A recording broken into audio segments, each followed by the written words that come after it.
कामचोर देवरानी। एक बार की बात है, सुषमा अपने पूरे परिवार के साथ खुशी खुशी मोहन नगर में रहती थी। उसकी दो बहुएं थी, पल्लवी और शिवानी। एक दिन दोनों बहुएं रसोई में काम कर रही होती है कि तभी उनकी सास सुषमा उन्हें बुलाती है। अरे बहू, जरा इधर तो आना। शिवानी, जरा जाकर देखना सासू माँ क्या कह रही हैं। दीदी आप ही देख लो ना जाकर, आपको भी तो सुनाई दे रहा है। अरे मैं आटा गूंद रही हूँ ना, तुम चली जाओ। हाँ तो मैं भी तो सब्जी काट रही हूँ ना दीदी। अरे बहू, जल्दी आओ। ओह, ये तो जाएगी नहीं, मैं ही जाकर देखती हूँ कि क्या करना है। पल्लवी सुषमा के कमरे में जाती है। जी मम्मी जी, क्या हुआ? शाम को घर पर कुछ मेहमान आने वाले हैं, तो तुम अच्छा सा खाना बना लेना बहू।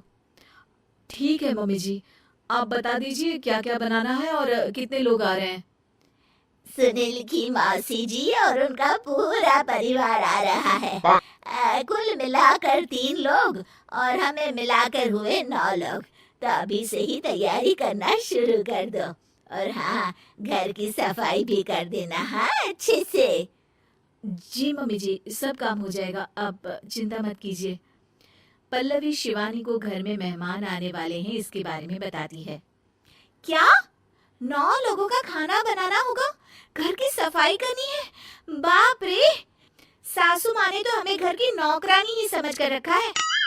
ऐसा नहीं बोलते शिवानी, हम इस घर की बहू हैं और घर के काम करना हमारा फर्ज है।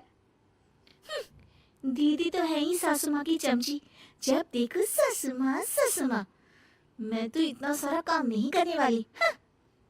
शिवानी कपड़े लेकर गमला साफ कर रही होती है और चक्कर आने का नाटक करने लगती है। मेरा सिर चकरा रहा है। तभी वहाँ पल्लवी और सासू माँ जाते हैं। अरे बहू, क्या हो गया तुम्हें?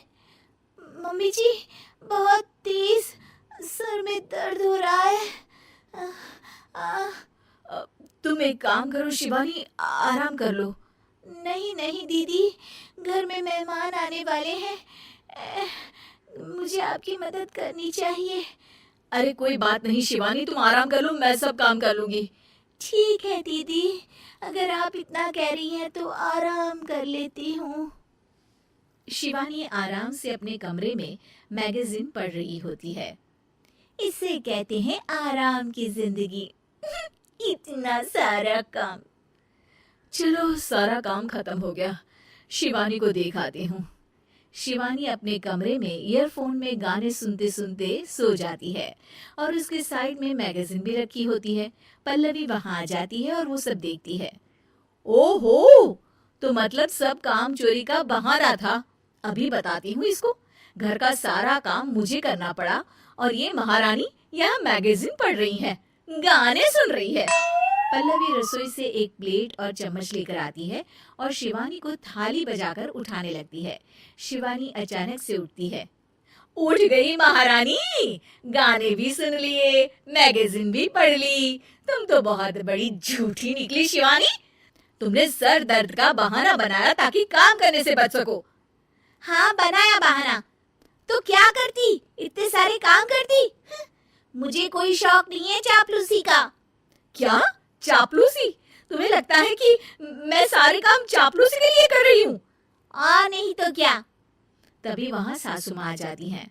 अरे बहू, वो लोग बस आने ही वाले हैं, तुम तैयारियां कर लो। जी सासू माँ, तुझे तो मैं बाद में देखती हूँ।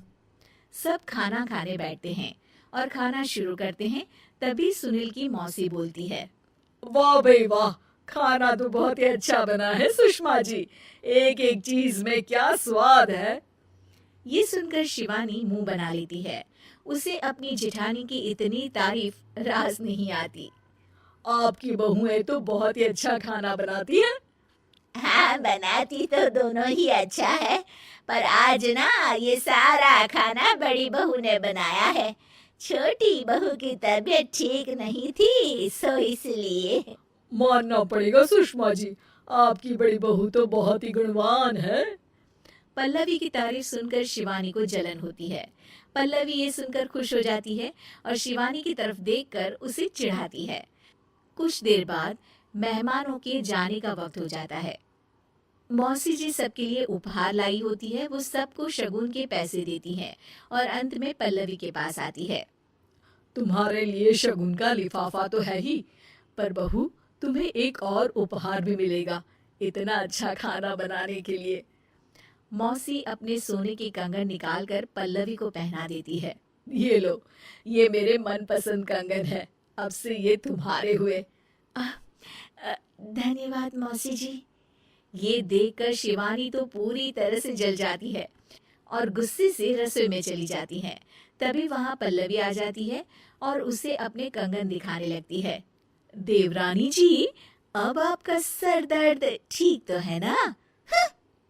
मुझे लगता है कि अब सर दर्द शुरू हो गया होगा आपका।